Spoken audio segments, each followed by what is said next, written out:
planets, and we're looking at the week of November 6th, and I'm Margaret Gray in Dublin, as always. And I'm Armand Diaz, reporting from Amsterdam. Yes, you're on a lovely trip over there, Armand. How exciting. It's very nice, yeah. So we're looking at an interesting week, aren't we? Because we've got Venus moving into Scorpio, which is a really, really big thing. And of course, you know, just to say, you'll be writing our usual blog when Venus moves signs. So have a look at our website for that blog. So, I mean, this is quite a big thing because Venus in Scorpio is like, really, she's going into this very passionate sign, this very intense sign, very emotional sign. But also Scorpio has, of course, the helmet of invisibility. So there's also part of it that it's not always easy to grasp. So what do you think about all of this in relationships, Armand?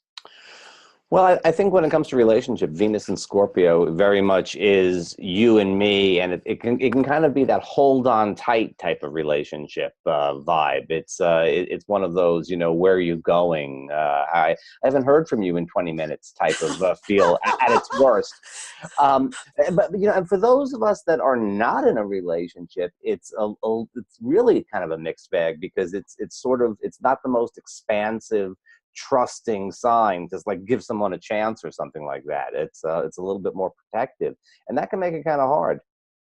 The word you're kind of avoiding using, I suspect, is control, isn't it? Which is, of course, the most kind of limited expression of Scorpio, which at its best is so transformative and, you know, is very exciting, very passionate, but can be a little controlling. So there is, of course, that aspect of it. So, you know, it's very interesting because, of course, this is going to have a huge impact on anybody who's got their sun in Scorpio, or in fact, their Venus or Mars in Scorpio, or their ascendant, or in Taurus as well, the opposite sign. And I think it may impact in a way maybe Taurus a little bit more because Taurus likes to stay, you know, it's like I always describe, it's like, you know, the bull in the field. It wants to kind of have its security and calm and, you know, centered and grounded in the earth. And suddenly it's like the earth opens up. It's a little bit like Persephone kind of drops into the underworld.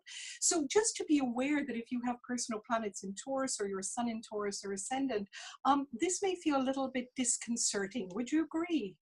Yeah, I think so. I think, well, to tell you the truth, I think Taurus would feel it the most. I think Leo and Aquarius are probably also going to get a little bit, you know, feel a little bit of pushback from this energy. It's not the most harmonious energy for any of those signs. But, you know, I think Taurus will get it the most.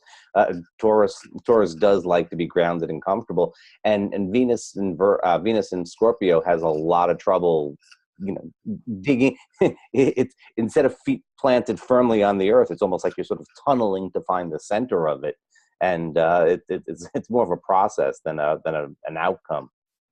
And always remembering that Venus is about self-value, really. So it's also, this is a time when we're all going to be really exploring, you know, do we value ourselves? What are the little bits, the blocks maybe that are in the way? And of course, you know, we all know that in the news, there's been a lot about sexual abuse, sexual harassment. And so a lot of that is coming out. And now that Venus is joining Jupiter in Scorpio, you know, there may be some of more of that comes out. So also for everybody to kind of take care of themselves, because there's a lot of things being triggered, a lot of past abuse that could be triggered during this time. That's certainly something that could happen. I think also too, as we get into it doesn't match up exactly, but the Mars Neptune quincunx that's going to be operative this week is something that might also have a very edgy type of energy for folks. Mars in Libra sort of trying to be diplomatic despite itself, and Neptune kind of dissipating that energy. Could be definitely we could have some flare-ups. We could, but it could also be romantic. Don't you think that that's the one hope of maybe, you know, that kind of romanticism this week? Although on the same day, we've got Sun in Scorpio sextiling Pluto in Capricorn. So we're back to the power issue. So my sense of this week is that really to watch out in relationships, in all our relationships, even friendships, you know, family relationships, for power dynamics that might come to the surface, or maybe even old power dynamics that we've kind of forgotten about and suddenly they come up out of the blue.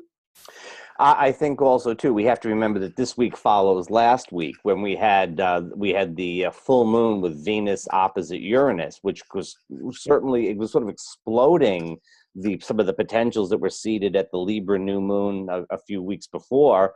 and the Venus Pluto square the week before that. So I think we had some tensions that kind of came to a head last week, and I think some of that scorpionic energy, some of that Sun Pluto stuff, might actually wind up helping us to sort of condense and clear out some of the crap that came up.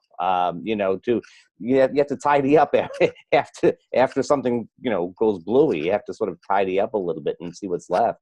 I think that might be something that we do this week on the last quarter moon. It might be a time to sort of reconnoiter where we are and see what's left. Which can be good in a sense, because as you say, it kind of clears up old stuff. We don't want old debris hanging around. And then, of course, at the weekend, we've got the second and last of the Saturn trining Uranus and Aries. And the last one we had was on May 19th. So it's well worth going back and seeing what was happening in our relationships at that time. What were dynamics like? So, I mean, to me, this is kind of very linked to new belief systems, to really looking at, what are my beliefs around relationships? What are my beliefs? Because so many of our beliefs get kind of really transmitted in a way through what we experienced, of course, in our family of origin, through our dynamics over the years. And sometimes they get so embedded. It's like, I've heard people, we've heard people, clients describe how, there's this relationship is not going to work because this person is so like what happened with my family, with my parents. And this is a good chance to really clear those old beliefs out and to start really from where we're at now at this point in our life. I think we would have some flexibility around it, and that's a very good thing. And it's the weekend, so hopefully folks can have a little bit of a good time as well. Absolutely. So kind of a mixed bag of a week, really, a little bit more intense towards the beginning of the week, and then towards the end of the week, maybe some time to have a bit of fun. It's always a good idea for me. See you next week, Armand. Bye-bye. Bye-bye.